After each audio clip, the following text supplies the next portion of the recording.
The 2015 ACC Kickoff days are in the books now, though, and it has been a productive 2 days here in Pinehurst. It's been hot, so if you see sweat dripping off of us during the interview, it is not props, it is the real thing, though. But Coach Toney got a chance to meet some interesting football players yesterday, got some interesting quotes from them, and the coaches were good today, too. Hey, you certainly were. I thought the players did an outstanding job in regards to the interviews yesterday, and today, you know, the coaches, they just topped the cake. They were telling it like it was, and as you could tell, they are anxiously awaiting this particular season. Yesterday, we had a chance to ask some interesting questions. We talked about bucket lists, and I think some of the funniest bucket list things were that we had one player from Duke, I believe it was one of their defensive backs, Jeremy Cash, I believe, who wanted to parachute out of a helicopter. We had one of the players, I believe it was the Clemson player, Reader, actually wanted to hang glide, which was kind of interesting, though. But we had several others with some funny answers on their bucket list things. Which one jumps out at you as being? I tell you what, the only bucket list I like is one which my feet are touching the ground. I tell you that right now. But you know, a lot of good thoughts and ideas, and you know, they answered them pretty much on spontaneity. You know, they didn't really have time to think about it too much. They did it with a snap of the finger. Another question that we asked yesterday that brought some interesting answers was that both coaches, football coaches and players, I asked them or appointed them, they were the new director of football, they could make any changes in the game. And quarterback from University of Miami, who was Brad Kaya, said he thinks that touchdown passes ought to be worth 9 points each. Okay, we had a defensive end, I can't remember his name now, from Louisville, thinks you need to get 3 points for every sack, or tackle for sack for loss there. Well, we thought one defensive player made a recommendation for football, no more extra points. You have to go for 2, and you also could not kick field goals, which that would eliminate the little guys, little special team kickers in the game. Paul Johnson said he thought he did that anyway, so he didn't think that'd be a rule change, so he thought that was kind of funny, though.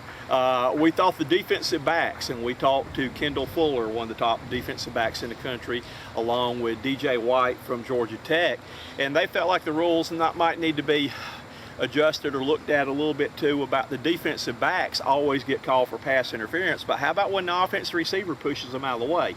Well, I asked Jimbo Fisher about that. He said, well, the defensive backs weren't holding them, they wouldn't have to push them out of the way. Well, you know, usually what happens too, a lot of times referees, they see what happens is the second time versus the first time, so that's really why those DBs can sometimes get the laundry.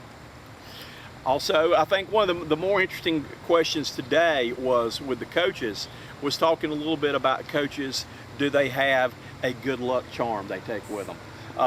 We heard from Larry Fedora from North Carolina, said he always puts the right shoe in, right foot on before the left foot. He doesn't know what in the world why. Dave Clawson from Wake Forest talks about he used to wear the same pair of underwear. He claimed he washed them on game day when he was winning back at Richmond. He hadn't really had to do that a whole lot at Wake Forest here lately, though, but maybe he'll get on a streak. Paul Johnson says that he wears the same tie, and Dabo even talks about that he had a coin and a cross necklace. That's a good luck charm for him, though. So that was really interesting from the coaches today. I know that when I was winning back then coaching and all, I would wear the same coat and tie, especially tournament time in the year playoffs, and do that. Did you have any special things you did? Most of the time it'd be, like you said, a special sport coat, or probably the same tie. Was it the Don Nelson fish tie? It was one of the fish ties, yes. And I still have those in my wardrobe somewhere in the house. So coaches are superstitious. They are. But we learned a lot about the coaches. You'll want to go back and watch the interviews that we had, though. What we did learn was that the Clemson Tigers have been picked to win the ACC, not only their division, but go on and win the ACC championship in Charlotte, North Carolina. So Georgia Tech was the other pick out of their division, followed very closely by Virginia Tech, who looks to be rebounding. And also right behind them, I believe, was, I think we had, was Duke in the mix right there too? Duke, Miami was next, then Duke, then North Carolina. Over on the other side, we had the Clemson Tigers that were picked to win, Florida State second, Louisville third. The Louisville Cardinals are my sleeper team. I tell you, Coach, you and I both discussed the top 3 or 4 in each one of those divisions. It could be, they could be interchangeable the way we look at it. We don't have some of those so-called breaks go. Had a chance to talk to our good friend Gary Stokin, who's the president and CEO of the Chick-fil-A Bowl. And he was sharing some things too about that the season opening game for college football, one of them down in the Georgia Dome, is the Auburn Tigers, who have been picked to win the SEC championship. That was my pick to win it, taking on the Louisville Cardinals. And the winner of that game, that could really set the tone and really get whoever wins that game up in the rankings. If Louisville could go down there and win that game, could possibly vault them into a position to contend in the ACC. Right, you're absolutely right. That's going to be a big ACC, SEC game. And along with another game you and I talked about with Coach Fedora from the University of North Carolina. And the Tar Heels and Gamecocks square off in Charlotte.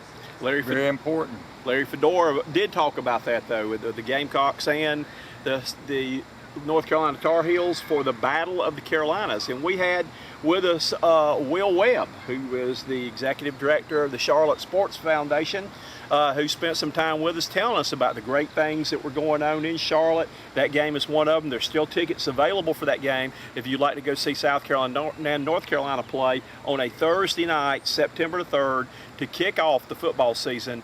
That ought to be a great game. I want to encourage you that I plan on being there for the game, but that ought to be a heck of a ball game. Again, the winner of that game, I think it can really get that team off to a great start. The loser of that game is going to be behind the 8 ball for the rest of the year. Right, I agree with you on that one particular game, but then on the other hand, that Louisville-Auburn game, I tell you what, I think that's going to be a real great contest between 2 excellent football teams. The preseason player of the year, no surprise, is Deshaun Watson from Clemson, quarterback. Running back from the Pittsburgh Panthers was second choice on that, though. But if Watson can stay healthy, a lot of people feel like he will be the top player in ACC this year. Hey, you're right. And what the other day in that golf tournament, Coach Swinney emphasized, you gotta have talent, you gotta have experience, and you gotta have that discipleship and determination to get the job done.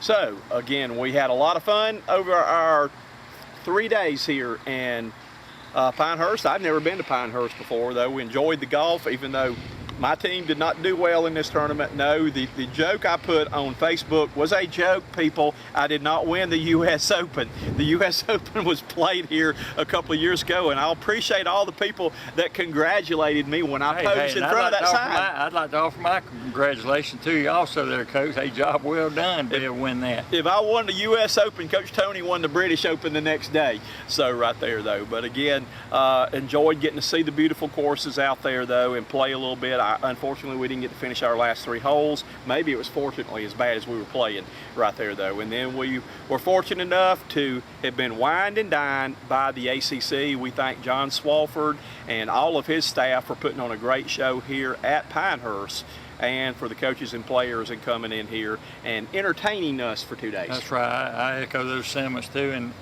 right now, Coach, in their background thing, they're taking the flags down of each one of those schools. So at the end, in several months on down the road, we'll find out who that #1 flag in the conference will be flying.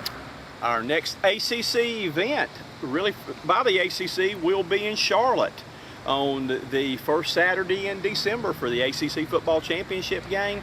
Who do you think is going to be there? Coach, I tell you what, I'm not sure, but you know who I hope will be there. I hope those Tigers of Clemson are going to be in the hunt.